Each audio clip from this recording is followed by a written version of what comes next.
Hi, I look a little sweaty and my legs are really tired because I worked out for way too long this morning, but here we are with chapter 22 of The Night Singer. Lunch, Eric asked as they left Nadine's building on Klockhausstegen. Hannah shrugged, her eyes on the ground. He wondered whether she had been telling the truth when she told Nadine that she too had tried and failed to commit suicide. Maybe it was just a way of trying to strike up a rapport. How should I interpret such overwhelming enthusiasm?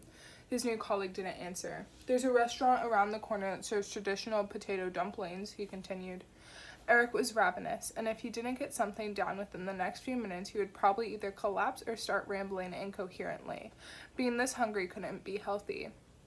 Perhaps he should use his parents-in-law's visit to skip training on the weekend. Hannah finally turned to look at him. Sorry, I was miles away. Dumplings sound good.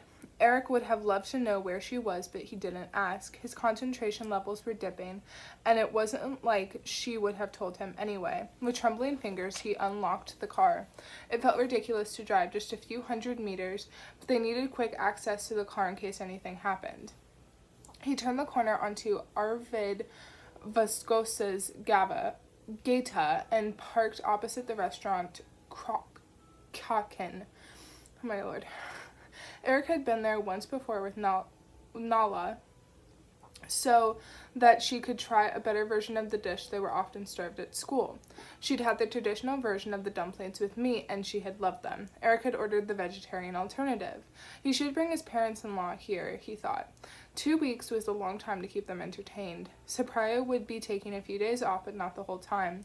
She had written lists of things her parents could do on the days when she had to work. Hannah ordered the dumplings, but Eric went for the potato pancakes without bacon. I'm a vegetarian, he explained, though she hadn't asked. One of the tables in the small outdoor seating area was free. It was no more than 12 or 13 degrees Celsius. And it was cloudy, but it was quieter out there. The only other people outside were a woman and a young boy who looked like he might be too unwell for nursery. One of his nostrils was blocked with yellowish-green snot, and he seemed more interested in lowering his head to the table and sleeping than anything else. Eric had been eager to have more children, but Sapriya was 4 years older than he, and though they had tried, it had never happened. They'd had some tests when they came to Sweden, followed by 3 inseminations, but Sapriya was too old for IVF. They had also felt like they'd had enough of the treatments, that they were simply meant to be a family of 3. Eric didn't consider himself religious, but he still believed there was some kind of inexplicable higher power guiding everything. I think we should go and see Lena after lunch, said Hannah. Sure, said Eric. That sounds good. He preferred to put work to one side at lunch. His brain needed a decent break in order to be able to keep going, but it was nice to hear Hannah say more than a few words. He shoved pancake into his mouth and listened to her talk about the blonde woman and the way she had been behaving at the rest area, how she had avoided the others and showed a sense of despair that could have been guilt. Hannah was convinced she was important and that they needed to identify her. Right then, Hannah's phone started ringing, but she hesitated before answering. After saying hello and stop calling me, she hung up. What was that all about? I don't know, said Hannah. Someone keeps calling me, but they never say anything. On your work phone? Yeah. Have you mentioned it to Ove? I will if it keeps happening. This was just the 3rd time.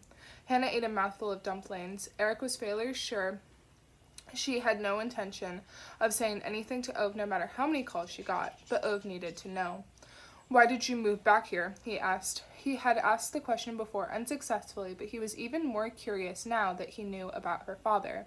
Because I felt like it, Hannah replied. You weren't happy in Stockholm? It was okay, I guess.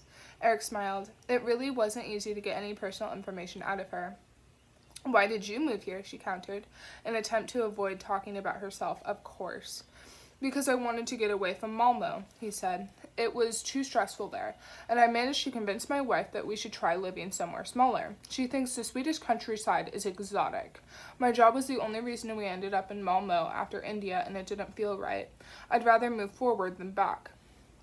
The focus Hannah was giving her glass of water made Eric realize that she had taken his words as criticism.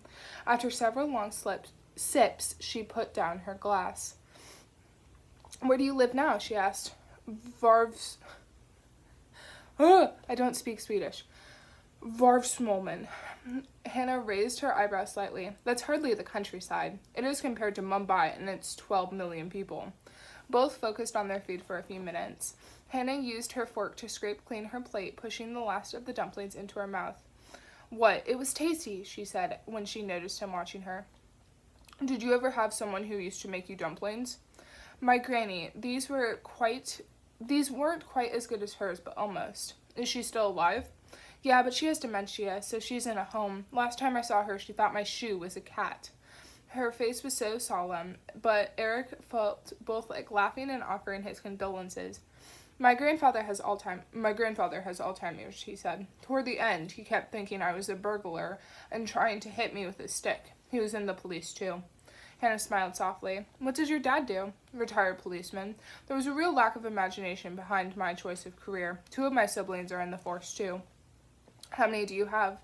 3, 2 brothers and a sister. And you're the youngest, right? Yeah, said Eric.